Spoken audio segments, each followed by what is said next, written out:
பிரியா, ஒரு penguin depression ஆகி தன் குடும்பத்தையும் தன் கூட்டத்தையும் விட்டு பிரிந்து மரணத்தை நோக்கி தனிமையில நடந்து போகும் காட்சிய பார்த்தா மனசு கனத்து போயிடும் இல்லையா? அதே மாதிரிதான் பிரியா, சமீபத்துல கேரளா பஸ்ஸில் நடந்த ஒரு துயரமான மனித சம்பவமும். திவ்யா, என்ன சொல்ற?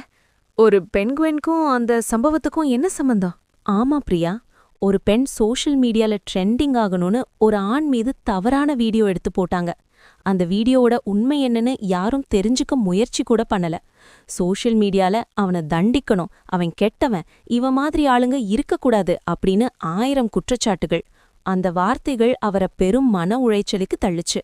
நண்பர்கள் விலகினாங்க, உறவினர்கள் சந்தேகத்தோட பார்த்தாங்க. சமூகம் அவரை முழுசா தனிமைப்படுத்துச்சு. திவ்யா, அந்த அவமானத்தை ஒரு மனுஷன் தாங்குறது எவ்வளவு கஷ்டம்? அதான் பிரியா, அந்த தனிமை, அந்த அவமானம், அந்த நிராகரிப்பு, அதோட முடிவுதான் அவருடைய மரணம். உண்மைதான் திவ்யா. அவர் உயிரோட இருந்தப்ப எதிராக பேசிய மக்கள் இப்ப அவர் இல்லாத போது ஆதரவு, இரக்கம் காட்டுறது ரொம்பவே கவலை தருது. பிரியா, அந்த பெண் தவறு செய்திருந்தா கூட அதை ஆராய்ந்து பார்க்காம ஒரு மனிதனை குற்றவாளியா மாற்றுன நாம எல்லாரும் ஒரு வகையில குற்றவாளிகள்தான்.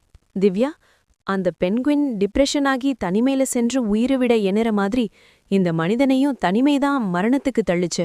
உண்மைதான் பிரியா, சோஷியல் மீடியால ஒரு ஆணையோ ஒரு பெண்ணையோ சுலபமா குற்றம் சுமத்துறோம். ஆனா அதனால டிப்ரெஷன் ஆகிறது ஒரு மனிதன் மட்டும் இல்ல, அவரோட அம்மா, அப்பா, சகோதரன், சகோதரி, முழு குடும்பமும் தான் அந்த வலியை அனுபவிக்குது. திவ்யா, அதான் பிரியா, ஒரு பதிவு போடுற முன்னாடி, ஒரு கருத்து சொல்ற முன்னாடி கொஞ்சம் நாம சிந்திக்கணும்.